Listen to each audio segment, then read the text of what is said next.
চিত্রাঙ্গনা লেখিকা ইসরাত জাহান জেরিন। ভাই জলিলের কিচ্ছা খতম। সিফাত চেয়ারে বসে থাকা লোকটির দিকে চেয়ে বলল। লোকটির হাত তখনও রক্তাক্ত। একটু আগে একটা ছেলেকে নিজে হাতে দফারফা করেছে সে। লোকটির হাতে রক্তের দিকে গভীর মনোযোগ সহকারে তাকিয়ে আছে। চেয়ারে বসে পা দুটো তুলে দিয়েছে টেবিলের ওপর। জাতীয়তাবাদী পার্টি অফিস এটা। লোকটির বাবা সোহেল পালোয়ানেরই ওয়ার্ডের কাউন্সিলর। তবে বাবা কাউন্সিলর হলেও ছেলের রাজত্বের সব চলে বোধহয়। হাত ধুমু, পানি দে। শালার হাতটা নোংরা হইয়া গেল বাল। নতুন পাঞ্জাবিটা পইরা আইসি, ওইটাও লাল হইয়া গেছে।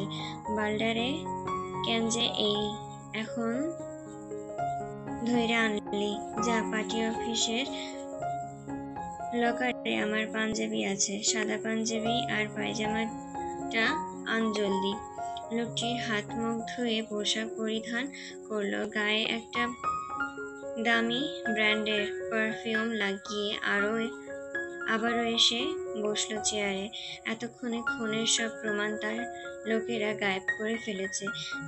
লোকটির নাম সোহেল পালোয়ান। গায়ের রং কালো, তৈলাক্ত চেহারা। দেখলে মনে হয় কেউ যেন গায়ের মধ্যে এক গাদা সরিষার তেল ঘষে রেখেছে।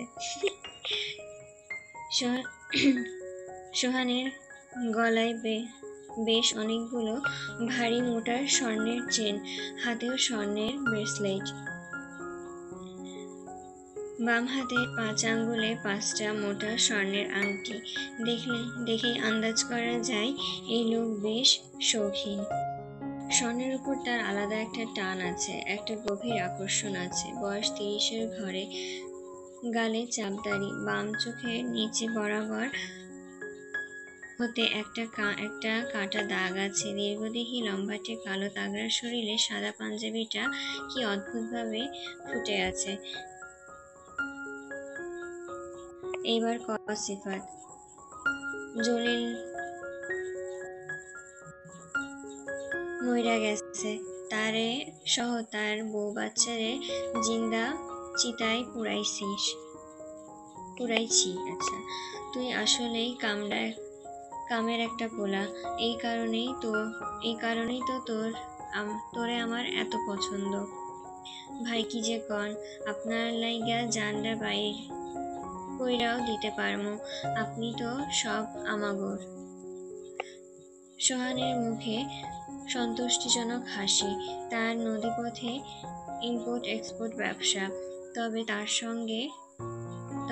সঙ্গে আরেকটাও ব্যবসাও আছে, যেটা তার ভেতরের বিষয়। নিজের ব্যক্তিগত বিষয় সম্পর্কে কেউ জানে না, কিংবা কেউ অনুমতি ছাড়া জানুক, তা সোহানের পছন্দ নয়। পরশু রাতের কথা। জলিল তার নৌকা নিয়ে তীরে বসেছিল। সোহানের লোকেরা তাকে ট্রলার থেকে খেয়াল করেছিল। তবে অন্ধকারের মধ্যে ঘটা কাহানি যে জলিল বহুদূর গড়াতে পারে তা নিয়ে ছেলেগুলোর ধারণা ছিল না। সোহানের মানুষ পাচারের ব্যবসা। মানুষ হইলেই হলো, তবে নারীদের ডিমান্ড বেশি।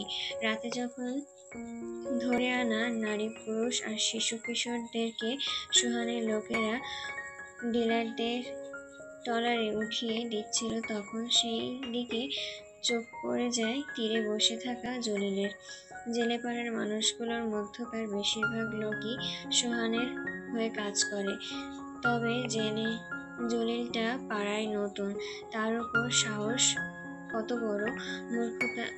মূর্খতা। রাতের সে ঘটনা আবার জেলেপাড়ার আরেক মাঝিকে গিয়ে জানায়।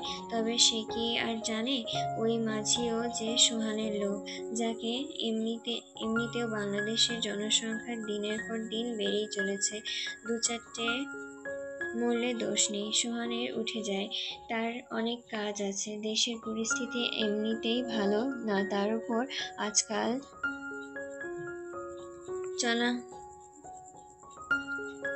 চালান বেশ মুশকিল হয়ে গেছে। ট্রলারে কি সব চেকিং ফেকিং শুরু হয়েছে। ভাই, কথা আছিল। কইয়াল, নতুন মালগুলা কোনখানে পাঠামু? সবগুলা মাইয়া মানুষ না যে ভাই, ওই যে বড় প্রজেক্টটা, মালগুলা আগে খুলনায় পাঠা, তারপর ওইখান থেইক্কা বেনাপোল। সিফাত গাইগুই করছে, কিছু একটা বলতে গিয়েও আমতা আমতা করছে। কিরে, কিছু কইবি? না মানে ভাইজান, মাইয়া একটা শর্ট পড়ছে, মাল তো আজকের মধ্যেই ডেলিভারি করতে হইব। রাইত হইছে, এখন এমন সময় মাইয়া কই থাইকা জোগাড় হইব? জানো সিফাত, আমি না ভুল মাফ করি না, দ্বিতীয়বার কাউরে সুযোগ অব্দি দেই না, তুই তো জানিস। সিফাত ফাঁকা একটা ঢোক গিলল, কাঁপছে সে। এত সাহস কই হারিয়ে গেল? সোহান উঠে দাঁড়ায়, পাঞ্জাবির কলার ঠিক করে চুলে হাত বুলিয়ে বলল, আয় আমার লগে তুই, তোর লইগা কাম আছে। অন্দরমহলের মেঝেতে পড়ে নিরুপমা কাঁদছে। ওড়না বুক থেকে পড়ে গেছে, গায়ের কালো রঙের একটা কামিজ, গলায় ফাটিয়ে কাঁদছে সে। এমন কান্নার স্বর শুনে আশেপাশের বাড়ি থেকেও মানুষ চলে আসার কথা ছিল, তবে তাদের কথা বাদ, বাড়ির মধ্যে এতগুলো মানুষ থেকেও কেউ এলো না। নীরুর কান্না হয়তো তাদের কাছে বিরক্তিকর বিষয় মনে হচ্ছে। চিত্রা শাড়ি ঠিক করে রুম থেকে ছুটে আসে, ফারাজ তার পেছনে অনুসরণ করে নিচে নামে। নীরুর সঙ্গে এখন অবধি চিত্রার কোনো কথা হয়নি, তবে সে শুনেছে নীরু ফারাজের চাচাতো বোন, জোহানের ছোট বোন। তবুও চিত্রা দৌড়ে তার কাছে যায়, কাঁদতে কাঁদতে চোখ মুখ ফুলিয়ে ফেলেছে সে। কি হয়েছে দেখি? নীরু জবাব দেয় না। হঠাৎ তার চোখ যায় নীরুর কোলের পড়ে থাকা বিড়ালটির দিকে। বিড়ালটি মারা গেছে, কাঠ হয়ে গেছে একেবারে। চিত্রাকে দেখে নীরু আরো ক্ষেপে যায়, গর্জে উঠে বলে, ধরবি না আমাকে? তুই এই বাড়িতে আসার পর সব কেমন যেন হয়ে গেছে। আমার মিনিকে তুই মেরেছিস, তাই না? আমার মিনিকে আমি ছোট থেকে পেলে বড় করেছি, আমার সব ছিল ও। মেরে ফেলেছিস, তুই মেরেছিস। আমার রুহুটাকে আগেই বের করে নিয়েছিস। ও তো বোবা প্রাণী ছিল। কি ক্ষতি করেছিল ও তোর? কেন মারলি বল? নীরু চিত্রাকে ধাক্কা দেওয়ার আগে ফারাজ তার হাত ধরে ফেলে, তীক্ষ্ণ চোখে বলে, be careful, she is my wife. ওর গায়ে একটা টোকা লাগলে বিড়ালের সঙ্গে তোকেও কবর দেব। নীরুর দম বন্ধ হয়ে আসছে। এটা কি সেই ফারাজ এলাহি যাকে সে চেনে, যাকে সে ভালোবাসে? এত পরিবর্তন, তাও হুট করে আগত একটা মেয়ের জন্য, যার পরিচয় ঠিক ঠিকানা নেই। চিত্রা বুঝতে পারে না এখানে কি হচ্ছে। সকালেও নীলুর কোলে এই বিড়ালকে দেখেছিল সে। কি সুন্দর বাদামি রঙা একটা বিড়াল, নাম মিনি। তবে এখন মৃত। শখের জিনিস হারানোর কষ্ট চিত্রা জানে, তাও একটা বিড়াল ছিল। বিড়ালটা যেদিন মারা গিয়েছিল সেই দিন চিত্রার কি যে কান্না, কিসে কান্না। কিন্তু নীরুর এমন আচরণ, তার প্রতি হিংসাত্মক আচরণের কারণ চিত্রার মাথায় ঢুকছে না। আর ফারাজকে দেখো, তার চোখে কিছু তো একটা ছিল, না হলে এইভাবে কেউ বলে? চিত্রা নিজেকে সামলে বলল, আপনি এভাবে বলবেন না। বিড়ালটা মরল কি করে? চলো রুমে চলো, ওর বিড়াল নিয়ে ও জাহান্নামে যাক। কিন্তু ফারাজ চিত্রার দিকে তাকায়, সেই চাহনিতে কোনো রাগ কিংবা ক্রোধ ছিল না, তবে কোমলতা ছিল অবশেষ। ফারাজ চিত্রার হাত ধরে চিত্রাকে ওঠায়। নীরু তার দিকে তাকিয়ে আছে। চিত্রাকে নিয়ে চলে যাওয়ার জন্য প্রস্তুত হতেই নীরু জ্ঞান হারিয়ে পড়ে যায়। চিত্রা ফারাজের থেকে হাত ছাড়িয়ে আবারও নীরু বলে চিৎকার করে ওঠে। তবে ফারাজের কেন জানি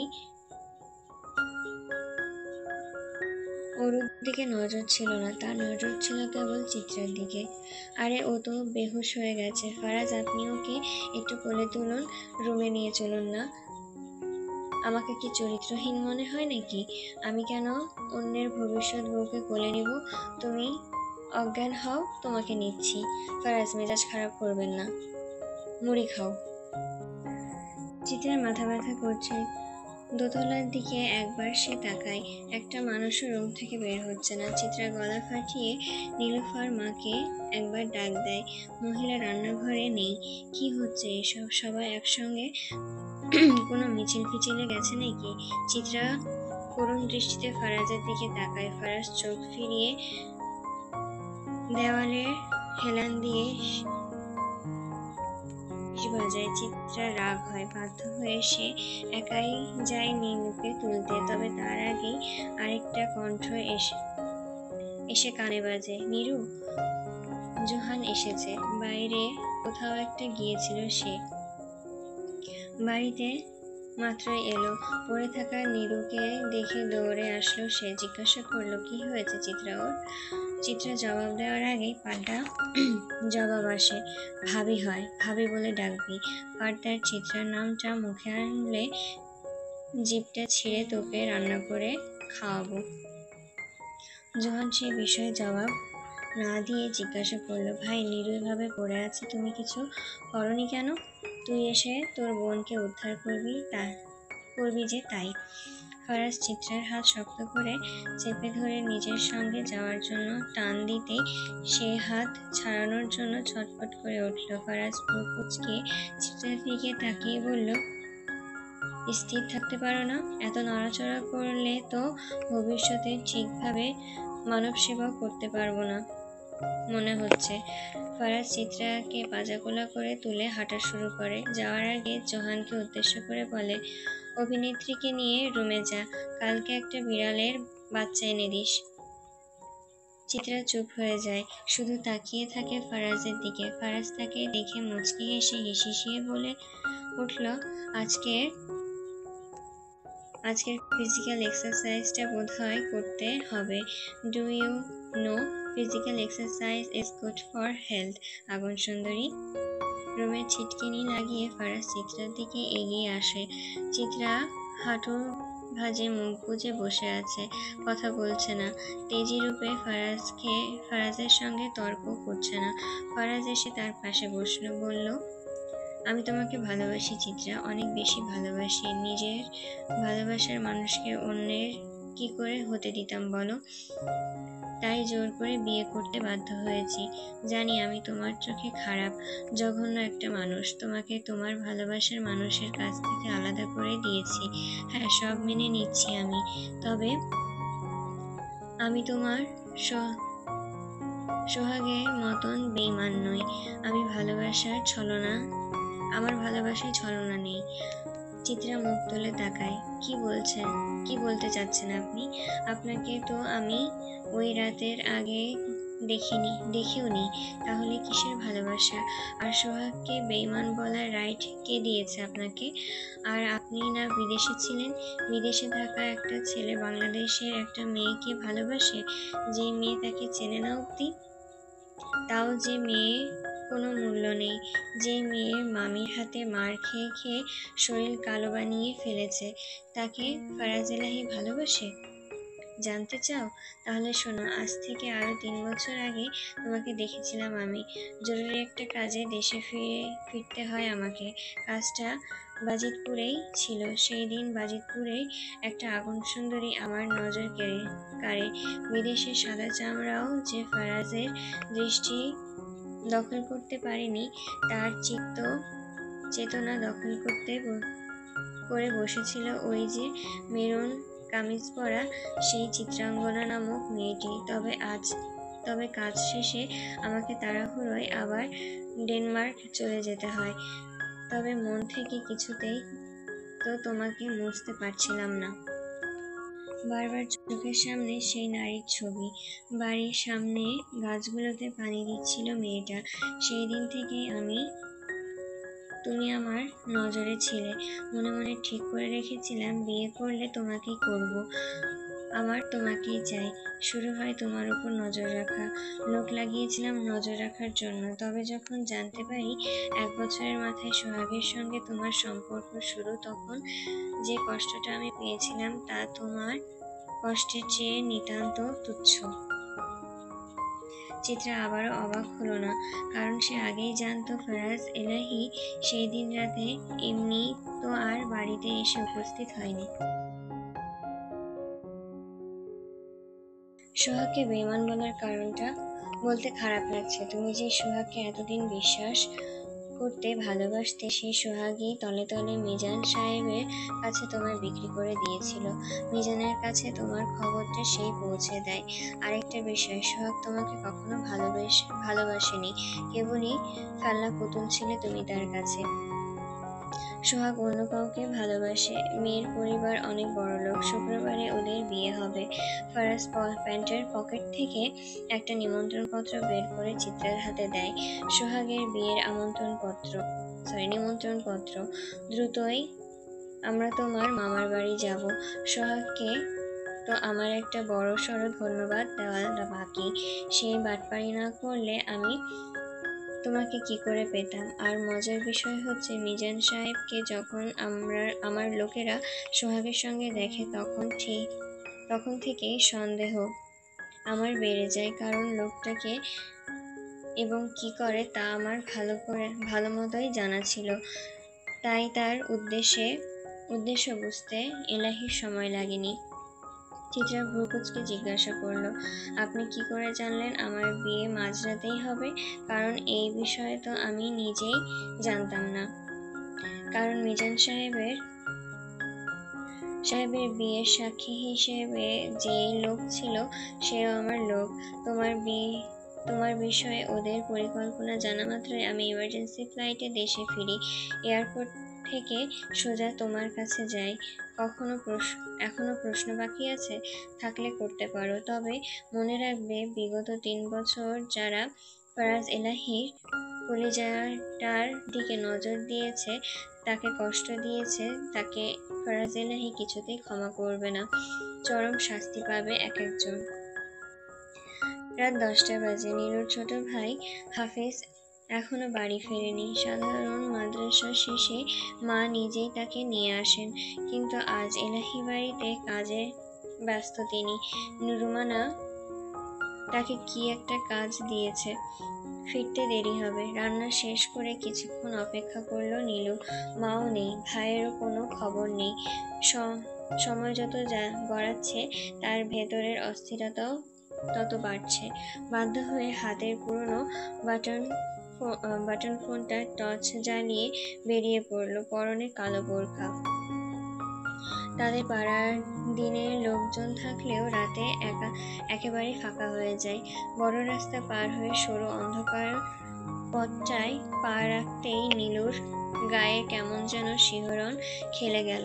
মনে হলো কেউ তাকে অনুসরণ করছে। ঠিক পেছনেই যেন কারোর উপস্থিতি।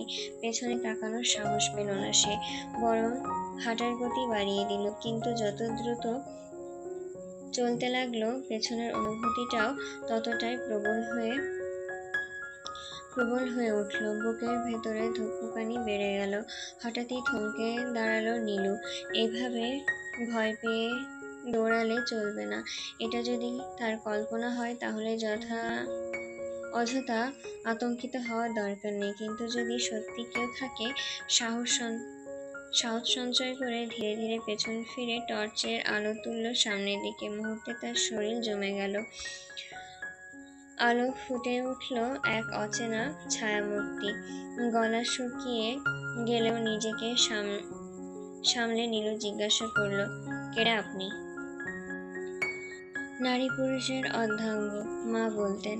স্বামী যতই খারাপ হোক, কখনো অসম্মান করবে না। স্বামী তোমার আসল অভিভাবক। মারলেও কাটলেও ভোগ করলেও সব মেনে নিতে হবে। নদীর মায়ের কথা অক্ষরে অক্ষরে পালন করে এসেছে। রাতবিরেতে স্বামী বাইরে থাকে, ভোর হলে ক্লান্ত শরীর নিয়ে ফিরে। সারাদিন ঘুমায়, মদ খায়, নারীদের দেখলে তার হুঁশ থাকে না। যখন ইচ্ছে গায়ে হাত তোলে, যখন ইচ্ছে তখন দখলে নেয় তার শরীর। নদী সবকিছু মুখ বুজে সহ্য করে, কারণ মা বলেছেন এটাই তোমার নিয়তি। এই বাড়িতে কষ্ট দেওয়ার মানুষের অভাব নেই, কিন্তু সান্ত্বনা দেওয়ার কেউ নেই। নদীর বিয়ে হয়েছে 1 বছর হলো। এই 1 বছরে সে বুঝে গেছে এলাহিদের প্রাসাদময় বাড়ির ভেতরে লুকানো গল্পগুলো কতখানি ভয়াবহ।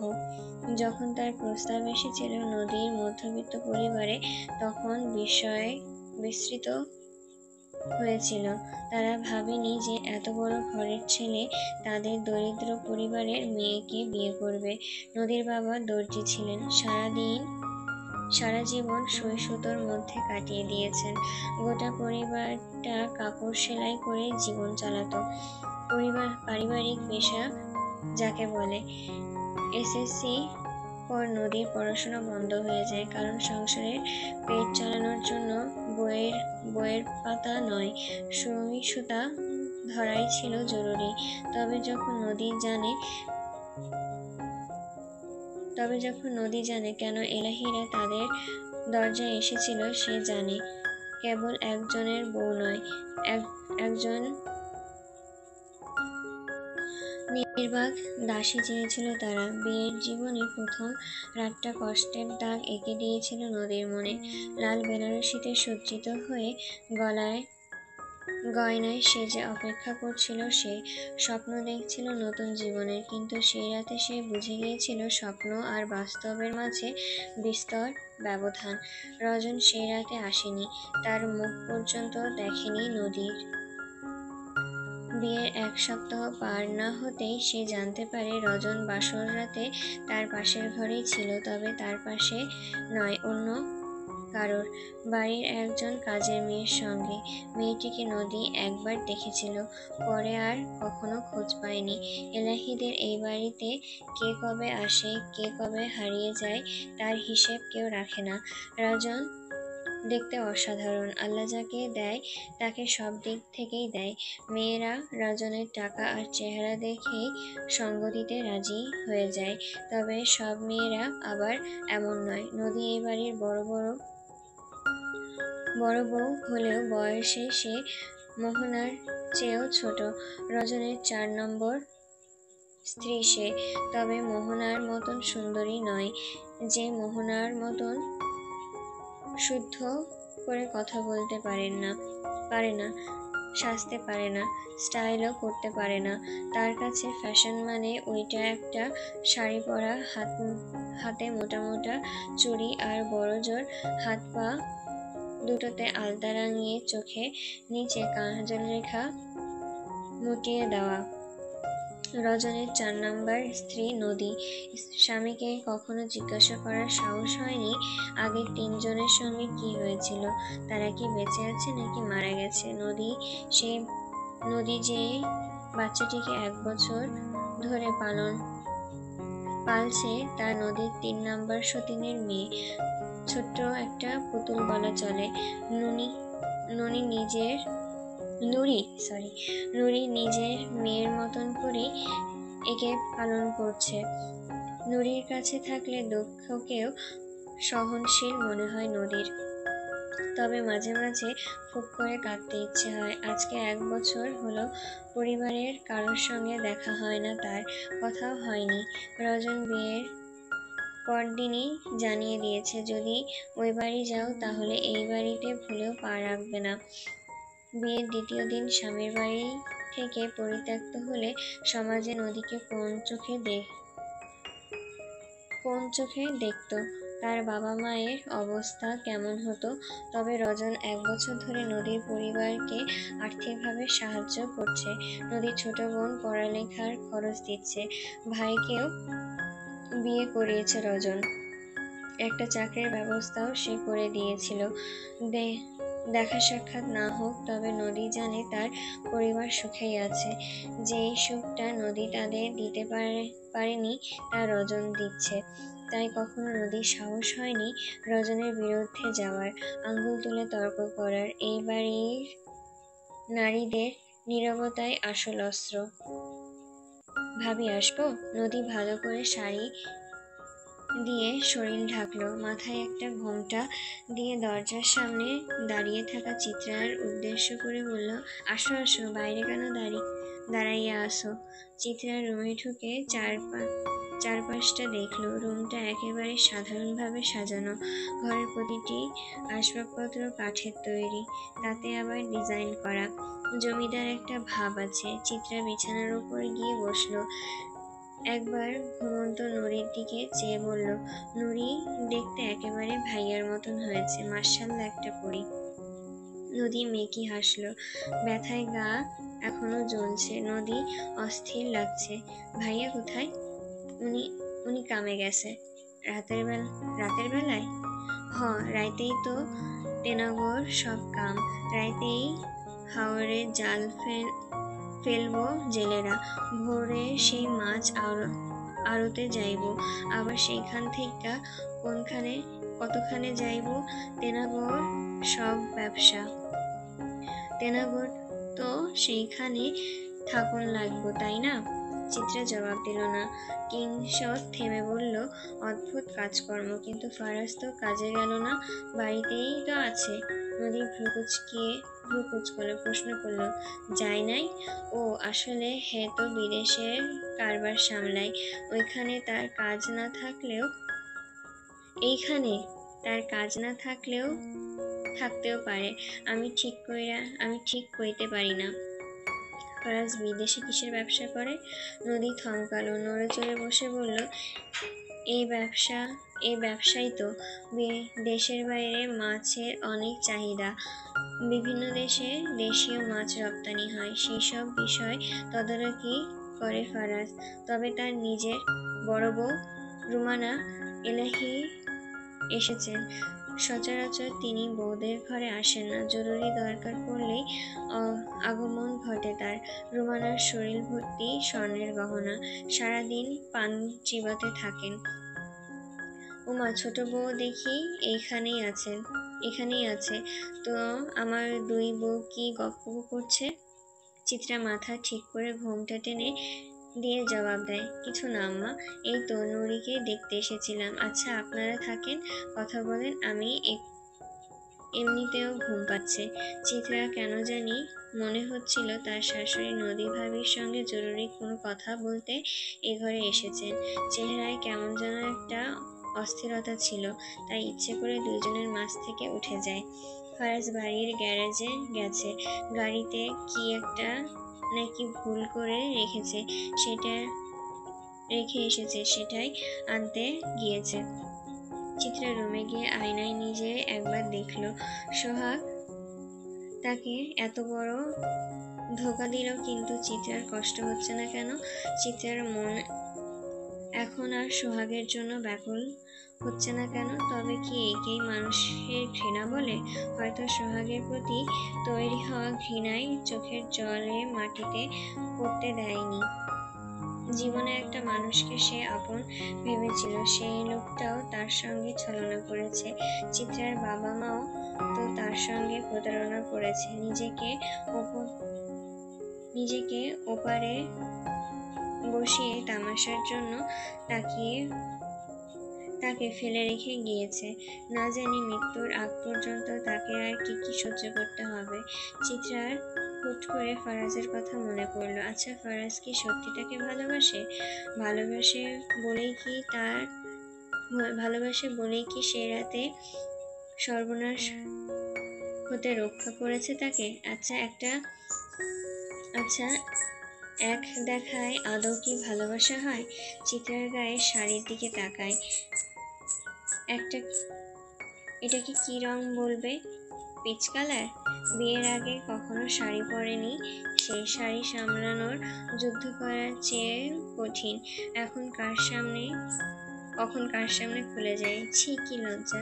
চিত্রার গায়ের রং ফর্সা, আলাদা এক সাজসজ্জার প্রয়োজন নেই, সাজেও না সে। চিত্রার চুলের খোপা করা ছিল, কপালের সামনে ছড়িয়ে ছিটিয়ে পড়ে থাকা চুলগুলোকে সে হাত দিয়ে ঠিক করে। হঠাৎ শীতল দুটো হাত পেছন থেকে তাকে জড়িয়ে ধরল। আগুন সুন্দরী। এলাচির মিষ্টি একটা গন্ধ নাকে আসছে চিত্রার।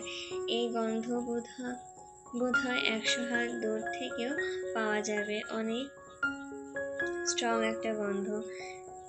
ফারাজ পেছন থেকে কি একটা যেন চিত্রার গলায় পরিয়ে দেয়। চিত্রা আয়নার দিকে তাকায়। একটা নেকলেস, চিকন একটা নেকলেস, ছোট্ট একটা হার্ট আকৃতির লকেট। তোমার গায়ের রঙের সঙ্গে স্বর্ণের রংটা মানানসই। দেখতে দেখো যে সুন্দরী কি অপরূপ লাগছে। তোমার গলায় যাওয়া মাত্রই স্বর্ণের সৌন্দর্য বেড়ে গেছে। চিত্রা পেছন ঘুরে ফারাজের দিকে তাকায়। ছেলেদের সবচেয়ে আকর্ষণীয় জিনিস কোনটা? ফারাজকে দেখলো চিত্রা। লোকটার সবকিছুই তো আকর্ষণীয়। আমাকে কেন দিলেন এটা? আমার বউকে আমি দিয়েছি, তাতে তোমাকে কৈফিয়ত দিতে হবে নাকি? আপনার বউকে? ফারাজ চিত্রাকে আয়নার দিকে ইশারা করলো। চিত্রা আয়নার দিকে তাকিয়ে নিজেকে দেখলো। ওই যে আগুন সুন্দরীটাকে দেখছো না, ওইটাই আমার বউ। জানি দেখে অনেক হিংসা হচ্ছে। নজরও দিতে পারো, তবে সমস্যা নেই বউ। আমি নজর কাটানোর মন্ত্র পড়ে ফু দিয়ে দিচ্ছি। আপনার ভেতরে এত বেহায়াপনা কোথা থেকে আসে জানতে পারি? আসে মানে 30 বছর ধরে সব যত্ন করে তুলে রেখেছি, শুধুমাত্র বউকে উজাড় করে দেব বলে। ছাড়ুন তো। চিত্রা বিছানার দিকে যেতে নিলে ফারাজ তাকে আবারও নিজের কাছে টেনে বলে, ধরেছি কি ছাড়ার জন্য? ধরেছি সারা জীবন আগলে রাখার জন্য, আমৃত্যু ভালোবাসার জন্য। আচ্ছা, আপনার লজ্জা নেই কেন বলুন তো? একটু লজ্জা করতে শিখুন। লজ্জা? ওইটা আবার কি? হারপিক জাতীয় কিছু নাকি? ওই সব তো বাথরুমে থাকে। আমার মধ্যে কেন থাকবে? কোন দিক থেকে আমাকে বাথরুম মনে হয়? ছোট লোক বউ? মজা করছেন? ফারাজ কামুক চোখে চেয়ে বলল, না, তবে তুমি চাইলে এখনই মজাটা শুরু করতে পারি। Do you want? No need, but I need you. Faraz Elahi চিত্রার গালে নিজের ঠোঁট ছুঁয়ে দেয়। কেঁপে উঠল চিত্রার ভেতরটা। এখনো তো সোহাগের কতই সে সামলে উঠতে পারেনি। না, ফারাজকে কিছুতেই নিজের কাছে আসতে দেওয়া যাবে না। কি করছেন? ছাড়ুন বলছি। চিত্রা ফারাজকে ধাক্কা দিয়ে সরিয়ে দেয়। তুমি শুধুই আমার চিত্রা। কখনো যদি আমার থেকে দূরে যাওয়ার চিন্তা মাথায় আনো, তবে খোদার কসম জবাই করব তোমাকে। নিশ্চয়ই তুমি আমার হাতে জবাই হতে চাও না। চিত্রাকে পাজাকোলা করে তুলে বিছানায় শুইয়ে দেয়। তারপর শার্টের বোতামে হাত দিয়ে বেহায়ার মতন হেসে বলে, আমাকে বেহায়া বলছিলে না? চলো তোমাকে আজ বেহায়ার ড্যামো দেখাই প্রিয়তমা। আজকে বাসন না করতে পারলে আমি কিন্তু মদ খাওয়া ছেড়ে দেব প্রিয়তমা। ফারাজের কণ্ঠে অদ্ভুত দৃঢ়তা, চিত্রার চোখে স্পষ্ট ভয়। শরীরে কেমন যেন অদৃশ্য কাঁপুনি অনুভব করছে তার। ভীতু কণ্ঠে সে বলল, কাছে আসবেন না। এমন একটা কিক মারবো না, একেবারে ডেনমার্ক গিয়ে পড়বেন। আরে বউ, হানিমুনে ডেনমার্ক যেতে চাচ্ছ, সেটা সরাসরি বললেই তো পারো। এমন কিকফিকের কথা বলে বোঝানো লাগবে নাকি? আমি কিন্তু মার্শাল আর্ট জানি। তোমার বালের চুংচাং ফু আমার কিছুই করতে পারবে না। ফারাজ গায়ে সাদা শার্টটা খুলতেই লোমশ সুঠাম বুকটা ও উন্মোচিত হয় তার। চিত্রা সেই দিকে তাকায় না। এখন তাকালে আরো বিপদ বাড়বে। ফারাজ প্যান্টের পকেট থেকে পেইনকিলারটা বের করে বিছানায় রেখে বলল, পেইনকিলারটাকে এখন থেকে নিজের সঙ্গী করে নাও প্রিয়তমা। একে সারা জীবন তোমার কাজে লাগবে। কারণ এখন তো যন্ত্রণা পাওয়া কেবল শুরু। মৃত্যুর আগ অব্দি তোমাকে ক্ষত সহ্য করতে হবে, দহন সহ্য করতে হবে, আর সবচেয়ে বড় কথা ফরাজ এলাহিকে সহ্য করতে হবে। ওষুধ দিয়েছি শরীরের ব্যথা সারানোর জন্য, মনের ব্যথা তো ফরাজ এলাহি নিজেই। ওষুধে কেবল শরীরের ক্ষত দূর করা যায়, তবে মনের ব্যথা নয়। আই রিপিট, ফরাজ এলাহি, তোমার সেই ক্ষত যা কোনো ওষুধে সারানো সম্ভব নয়, এটা পার্মানেন্ট। চিত্রা মুক্তির জন্য ধস্তাধস্তি করছে, তবে পুরুষ মানুষের শক্তি যে এত বেশি তা চিত্রার জানা ছিল না। চিত্রার হাত ছাড়ানোর জন্য যুদ্ধ করছে, অথচ লোকটা নড়ছেও না, চড়ছেও না। কিন্তু ফরাজের এক হাতে সে একেবারে বন্দী।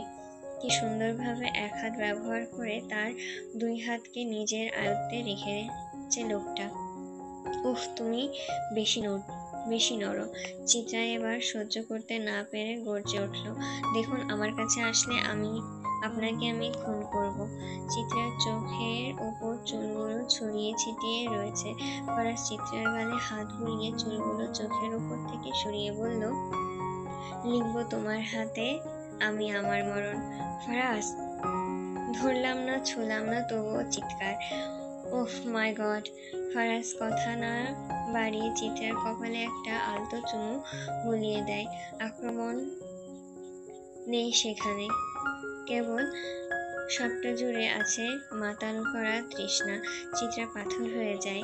আচ্ছা, সে এমন করছে বা কেন?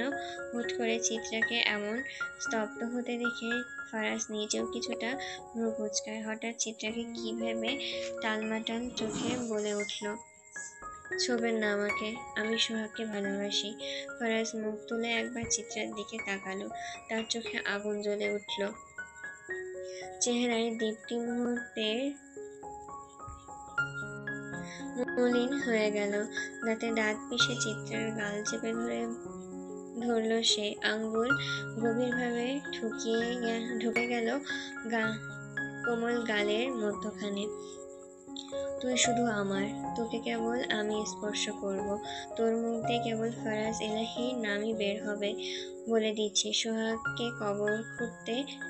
সোহাগের কবর খুঁড়তে আমাকে বাধ্য করিস না। ফরাজ সবটুকু রাগ আর হিংস্রতা নিয়ে বিলীন হয়ে গেল চিত্রার মাঝে। মেজাজ গরম হওয়ার জন্য তার একটা কথাই যথেষ্ট। চিত্রা সেই একটা কথা বলেই সবটা নষ্ট করে দিয়েছে। এখন 30 বছরের হিংস্র ক্ষুধার্ত সিংহের হাতে মরতে তো তাকেই হবে। চিত্রা চোখ বেয়ে অশ্রু গড়িয়ে পড়ছে, তবে শেষে আর সে বাধা দেয়নি। ফরাজ এলাহি যে তার স্বামী, তার জীবনে বৈধ পুরুষ, তবুও ফুল চোখের পানি ঘোরাচ্ছে না। ফরাজের সেই দিকে কোনো খেয়াল নেই। খেয়াল থাকবেই বা কেন? শিকারী কি তার শিকারকে কখনো ছেড়ে দেয়?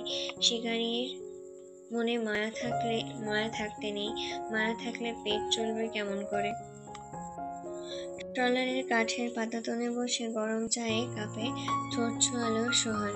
ও সরওয়ালা মালাই চা।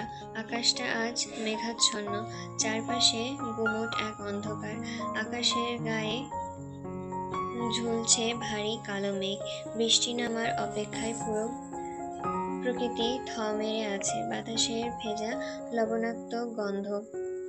দুরন্ত হাওয়ায় সোহানের পাতলা চুলগুলো এলোমেলো হয়ে উঠছে। শরীরের সাদা ফতুয়া লুঙ্গি উদ্ভাসিত চেহারার মাঝে লুকিয়ে আছে অদৃশ্য আলোড়ন। সোহানের চোখের মণি কুচকুচে কালো, যেখানে নিষ্ঠুরতার পাশাপাশি খানিকটা মায়াও বিদ্যমান। সোহানের মনোযোগ দিয়ে চায়ের কাপ থেকে আঙ্গুলের ডগা সরিয়ে তুলে শরৎ করে মুখে পুরে নেয়। তারপর ছপ ছপ শব্দ করে খেতে লাগলো। খানিক সাদা তরল তার সিগারেটের ঝলসে যাওয়া ঠোঁটের দুধার বেয়ে দরদর করে নেমে আসতে লাগলো। বিষয়টি সোহানের কাছে গ্রাহ্য পেল না। আবারও গ্লাসে আঙ্গুল ডুবিয়ে স্বর তুলে বিচ্ছিরি শব্দ করে খেতে লাগলো সে। দৃশ্যটা কেমন যেন গা ঘিনঘিনে। হাতের উল্টো পিঠে মুখ মুছে নিয়ে সেই হাত আবার জিভ দিয়ে চাটতে লাগলো সোহান। চোরা হাসিতে ঠোঁট বাঁকা করে উঠল তার। চোখ দুটো সরু হয়ে এলো, যেন সামনে কাঁপতে থাকা লোকটার প্রতিটি ধুকপুকানি, প্রতিটি নিঃশ্বাসে গুনতে পারছে। সোহান গলা নামিয়ে শীতল কণ্ঠে বলল, মরণের ভয় পাও না মিয়া? লোকটার ঢোক গিলে জুলফি বেয়ে নেমে আসা ঘামের স্রোতকে অগ্রাহ্য করে বলল, ভাই দেখেন, এসবে আমার কোনো দোষ নাই। এমন কিছু হইব তা আমি জানাও ছিল না। আমি কি এসব জাইনা বুঝা আপনার শত্রুর লগে জোড়া বানামু?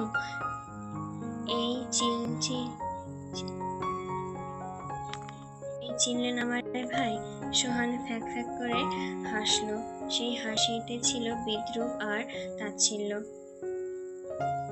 কামে গাফলতি করছো দেখাই তো এত বড় ভুল হইছে। সোহান, তোমারে কি চিনব? তুমি সোহান রে চিন্না রাখো। আমি ভুলেও ক্ষমা করি না। ভুল কেন হইব? জাগো ভুল হয় তাগরে দুনিয়া থেকে কোনো অধিকার নাই। ঠিক তখনই ইয়াসিন এসে সোহানের পাশে দাঁড়ালো। ছেলেটার চোখে মুখে উজ্জ্বল আনন্দের ঝলক ফুটে উঠেছে তার চেহারায়। ভাই, কই আলা আল্লাহর বান্দা? সোহান আলসেভাবে তাকালো। মাইয়া একটা জোগাড় কইরা ফেলছি, মেলা সুন্দরী, সব চেক দিয়া লইছি। সোহান চায়ের কাপটা পাশে দাঁড়িয়ে থাকা আরেকটা ছেলের হাতে তুলে দিল। উঠে গিয়ে হাত ধুয়ে লুঙ্গি মুছতে মুছতে বলল, যাক তাইলেই হইছে। লোকের হাতে সব গুল্লারে তুইলা দিলে এইবার ভালো একটা প্রফিট আইব। তুই আমার পিস্তলটা দে, খুন না করলে আমার আবার হাত চুলকায়। সোহানের সামনে পড়ে থাকা লোকটির দিকে চেয়ে বলল একেবারে স্বাভাবিক ভঙ্গিতে। লোকটার চোখে বিস্ফোরিত হয়ে গেল। ঠোঁট কাঁপছে, মুখ বিবর্ণ, চোখের ভেতরে জমাট বাঁধা আতঙ্ক, মৃত্যুর ভয়। মৃত্যুকে ভয় পাওয়া উচিত, তবে সেটা কেবল আগ মৃত্যুর মুহূর্তে নয়, বরং বোঝ হওয়ার দিন থেকে। রাত গভীর, অথচ মোহনার চোখে ঘুম নেই। বাইরে আকাশ অশান্ত, রোশন পাশে ঘুমাচ্ছে। নগ্ন বুকে তার নিঃশ্বাসের ওঠানামা স্থির, নির্লিপ্ত। মোহনা নিঃশব্দে তার শরীর ছুঁয়ে দেয়, আঙ্গুল বুলায় বুকে জমানো ঘন পশমের মাঝে। রোশনের আজকে তার কাজে যায়নি, শরীর তার ভালো লাগছে না। রোশনের যে নারীর দোষ খুব একটা আছে তাও নয়, তবে একেবারে যে নেই তাও বললে ভুল হবে। এই বাড়ির কোনো পুরুষ আবার ধোয়া তুলসী পাতা। যাদের ছোট থেকেই শিখিয়ে আসা হয়েছে নারী কেবল ভোগের পাত্র, তাদের থেকে শুদ্ধতা আশা করা যায়? তবে ফারাজ, যাক, তার কথা বলার প্রয়োজন নেই। আদৌ কি সে ইলাহি বাড়ির কেউ? ইলাহিদের রক্ত কি তার ধমনীর মধ্যে প্রবাহিত? আচ্ছা, মোহনা তো কম রূপবতী নয়, তবুও তার স্বামীর চোখে অন্য নারীর দেহ খোঁজে কেন? মোহনা একটা দীঘল শ্বাস ছাড়ল, মনে মনে খুব কষ্ট করে বলল, যদি পূর্ণজন্ম বলে কিছু থাকতো তবে আমি ফারাজের মতন কাউকে চাইতাম জীবনসঙ্গী হিসেবে।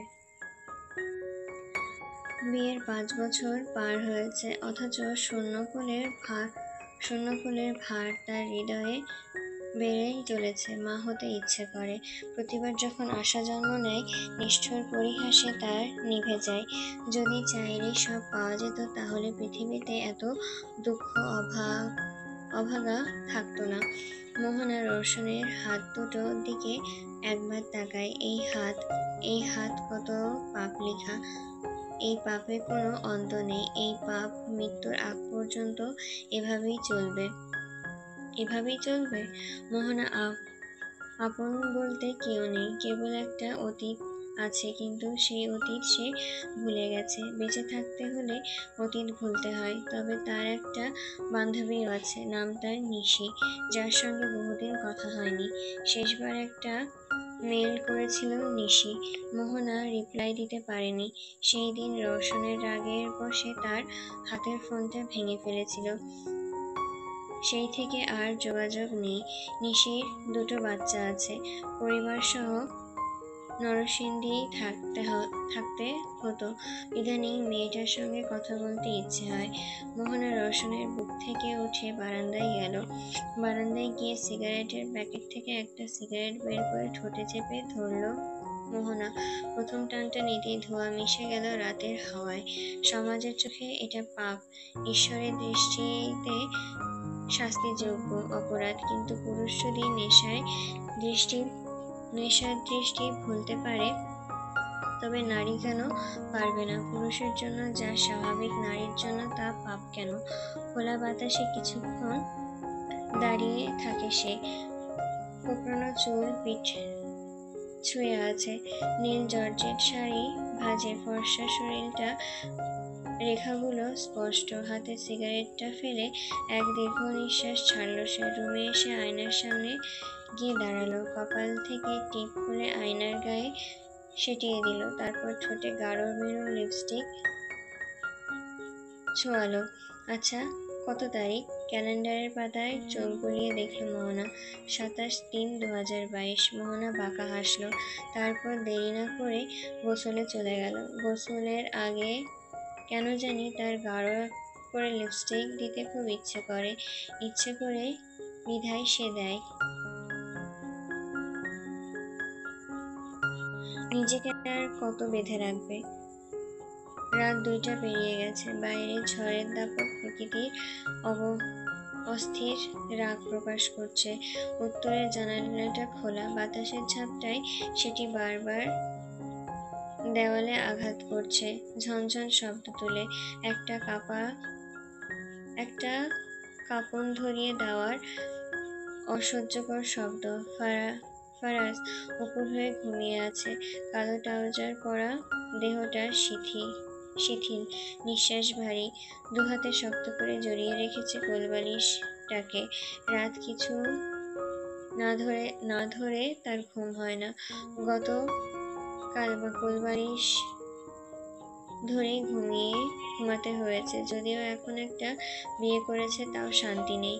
এত রোমান্টিক বৃষ্টিমুখর পরিবেশেও তাকে কোলবালিশ জড়িয়ে ঘুমাতে হচ্ছে। অথচ মাথায় গোবর ঠাসা বউটা কিন্তু তার পাশে শরীর গুটিয়ে শুয়ে আছে। ফারাজ নিজের খায়েশ মিটিয়ে আরামসে ঘুমাচ্ছে। একবার চিত্রা জিজ্ঞাসা অব্দি করেনি শরীরটা কি খুব যন্ত্রণা হচ্ছে। কি নির্দয়, আবার দাবি করে সে নাকি ভালোবাসে। ভালোবাসা শব্দটাকে চিত্রা ইদানিং সবচেয়ে সস্তা বলে মনে হয়। যে যখন খুশি যাকে ভালোবাসি বলে, কিন্তু তারা কেউ আদৌ জানে ভালোবাসার ডেফিনেশন কি? ভালোবাসা কি শুধুই দাবি, নাকি দায়িত্ব? চিত্রার চোখে এক ফোঁটাও ঘুম নেই। শরীরে অসহ্য ব্যথা, যেন প্রতিটি পেশির মধ্যে কেউ সূক্ষ্ম ছুরি চালিয়ে দিচ্ছে। তার উপর পুরো ঘরটা ঢেকে আছে নিঃসীম অন্ধকার। মাঝে মাঝে বাজ পড়ছে। তীব্র আলোর ঝলকানিতে কিছু মুহূর্তের জন্য চারপাশ দৃশ্যমান হচ্ছে। তারপর আবার সেই দমবন্ধ অন্ধকার সহ্য করতে পারে না চিত্রা। বরং বলা ভালো, এটা তার জন্য ভয়ঙ্কর এক দুঃস্বপ্নের মতন। রক্ত আর অন্ধকার, এই দুটো জিনিস তার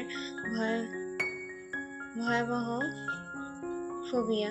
রক্ত দেখলে তার দম বন্ধ হয়ে আসে, হাত পা ঠান্ডা হয়ে যায়। অন্ধকারে মনে হয় কেউ তাকে শ্বাসরোধ করে হত্যা করার চেষ্টা করছে, অথচ আজকের রাতটায় সে বন্দী ঠিকই। এই ভয়ের মাঝখানে সে শুনছে মৃত্যু যন্ত্রণা অসহনীয়, কিন্তু দুনিয়ার যন্ত্রণায় যদি এতটা অমানুষিক হয়, তবে মৃত্যুর সময় কি ঘটবে? মানুষ কিভাবে সেই যন্ত্রণা সহ্য করবে? নাকি মৃত্যুর আগে শরীরের সমস্ত অনুভূতি স্তব্ধ হয়ে যায়? চিত্রার দম আটকে আসছে, মনে হচ্ছে এই ঘন অন্ধকারের মধ্যেই সে হারিয়ে যাবে। কেউ জানবেও না, কেউ ফিরেও তাকাবে না। চিত্রা ধীরে ধীরে উঠে বসলো। অন্ধকারে কিছু স্পষ্ট নয়, কেবল জানালার ওপারে বয়ে যাওয়া অশুভ এক পরিবেশ দেখে চোখে ভাসছে চিত্রার। ঝমঝম বৃষ্টি পড়ছে, তার সঙ্গে মিশে আছে অচেনা ক্ষুধার্ত প্রাণীর ডাক। ঘরজুড়ে একটা থমথমে আতঙ্ক, ঠিক অলক্ষ্যে কারোর উপস্থিতি মতন। ওয়াশরুমে যাওয়া দরকার, কিন্তু একা একা অন্ধকারে কি করে যাবে সে? সুবিশাল একটা রুম, ওয়াশরুমটা রুমের একবারে শেষ দিকে। অন্ধকারে একা এতটা পথ কি করে যাবে, তাও এমন ভয়ঙ্কর গা ছমছমে শ্বাসরুদ্ধকর একটা পরিস্থিতিতে? ঘুমন্ত ফারাজের দিকে চিত্রা একবার চাইল। কি শান্তিতে ঘুমাচ্ছে সে, মনে হচ্ছে যুদ্ধজয়ী কোনো সৈনিক। তার সহ্য দেখিয়ে নিঃশব্দে ঘুমাচ্ছে। চিত্রা কি তাকে ডেকে তুলে সাহায্য চাওয়ার উচিত? না, নিজেকে লোকটার সামনে এত অসহায় বানালে চলবে না। চিত্রা বেডসাইড টেবিল থেকে ফারাজের ফোনটা হাতে তুলে নেয়। লক না খুলতে পারলে ফ্ল্যাশলাইট অন করা সম্ভব নয়, তবে ফোনের স্ক্রিনে থাকা মৃদু আলোর ওয়াশরুমে যাওয়ার জন্য যথেষ্ট। ব্যথায় জর্জরিত শরীর নিয়ে চিত্রা উঠে ওয়াশরুমে গেল। ওয়াশরুম থেকে বের হওয়ার পর হঠাৎ সে থমকে দাঁড়ালো। কানে একটা শব্দ ঠেকছে। চিত্রা আরেকটু ভালো করে খেয়াল করলো। নুপুরের ঝুনঝুনানি ভেসে আসছে, খুব ক্ষীণ সেই শব্দ। ওয়াশরুম থেকে বের হওয়ার পর হঠাৎ সে থমকে দাঁড়ালো। কানে একটা শব্দ ঠেকছে। চিত্রা আরেকটু ভালো করে খেয়াল করলো। নুপুরের ঝনঝনানি ভেসে আসছে, খুব ক্ষীণ সেই শব্দ। চিত্রার রক্ত হিম হয়ে আসে। এত রাতে এই নিস্তব্ধতার মধ্যে নুপুরের শব্দ। চিত্রার মনে হুট করে কৌতূহল জাগলো। কৌতূহল তার শরীরের ভেতরে একটা বিষের মতন ছড়িয়ে পড়ল। শরীরের শাড়ি ঠিকঠাক করে হাতের ফোনটা নিয়ে রুম থেকে এক পা দু পা বেরিয়ে এলো। যাওয়ার আগে নিঃশব্দে পেছন ফিরে ফারাজকে একবার দেখলো। না, লোকটা আসলে গভীর ঘুমে মগ্ন। নুপুরের শব্দ বাড়ছে, বৃষ্টির শব্দের মধ্যে স্পষ্ট শোনা যাচ্ছে ঝনঝনানি। শ্বাস ভারী হয়ে আসছে চিত্রার। কৌতূহল তাকে টেনে নিয়ে যাচ্ছে যেভাবে আলোর পতঙ্গ এগিয়ে যায় মৃত্যুর দিকে। সারা বাড়িতে মৃদু বাতি জ্বলছে। চিত্রার এখন কিছুতেই ভয় হচ্ছে না, তবে ভীষণ কৌতূহল হচ্ছে। কৌতূহল জিনিসটাও নেশার মতন খারাপ, খুব বাজে। চিত্রা এক পা দু পা করে হাঁটা শুরু করে। নিচের অন্দরমহলের দিকে একবার তাকায় সে, তারপর আবার দোতলার করিডোরের দিকে। ফারিয়া বলেছিল দোতলার 3টা রুম, 3 ভাইয়ের 3টা। ফারাজের একেবারে শেষ প্রান্তে, বাকি দুটো পাশাপাশি। তবে শব্দটা দোতলার কোনো রুম থেকে আসছে না। চিত্রার শব্দের পেছনে হাঁটতে হাঁটতে চোখ গেল দোতলার অবশিষ্ট সিঁড়ির দিকে। সেই সিঁড়ি সরাসরি 3 তলায় চলে গেছে, তবে এখন পর্যন্ত চিত্রার সেইখানে যাওয়া হয়নি।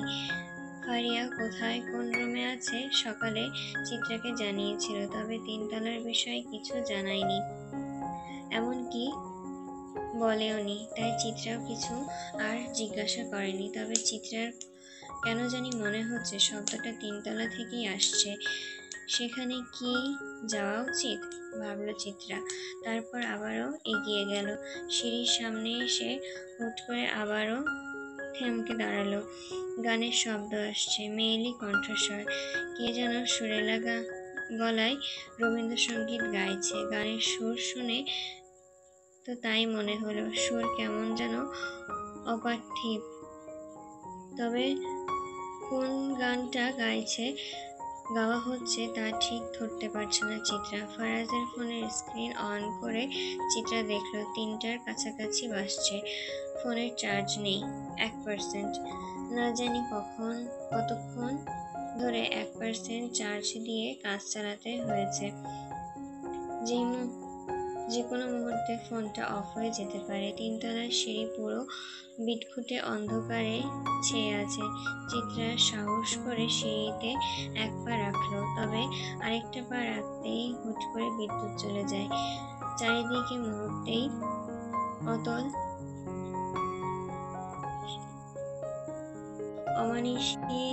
অমানিশি ছেয়ে গেছে। যে কেউ একটা অতিকার চাদর টেনে ঢেকে দিয়েছে বাড়িটাকে। চিত্রার নিঃশ্বাস আটকে আসে। মনে হয় কেউ তার ঠিক পেছনে দাঁড়িয়ে নিঃশ্বাস ফেলছে, তার গলায় শীতল আঙ্গুল ছুঁয়ে দিচ্ছে। এই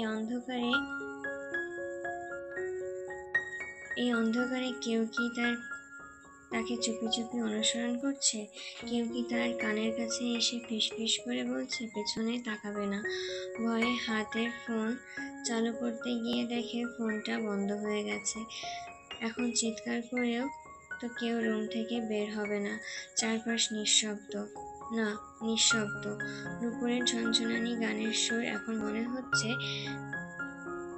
শব্দটা তার দিকে এগিয়ে আসছে। চিত্রার সত্যি শরীরটা কাঁপছে। বাহিরে হুটহাট বজ্রপাত হচ্ছে। আলোর ভালো মানে বৃষ্টি পড়ছে। আগের তুলনায় বৃষ্টি কয়েক গুণ বেড়ে গিয়েছে। এখন চিৎকার করলেও তো কেউ তার গলা শুনতে পাবে না। হঠাৎ শীতল একটা হাত তার কাঁধে স্পর্শ করলো। চিত্রা ভয়ে চিৎকার করে উঠল। সে ঝাঁকি খায়। জ্ঞান হারানোর আগে শেষবারের মতন তার চোখে এক ঝলক দৃষ্টি ভেসে আসে। গভীর অন্ধকারের ভেতর দিয়ে দৃষ্টি আটকে যায় একটা মোমের ক্ষীণ আলোয়। তারপর কেবল অস্পষ্ট গলায় থেকে বেরোয়, আপনি?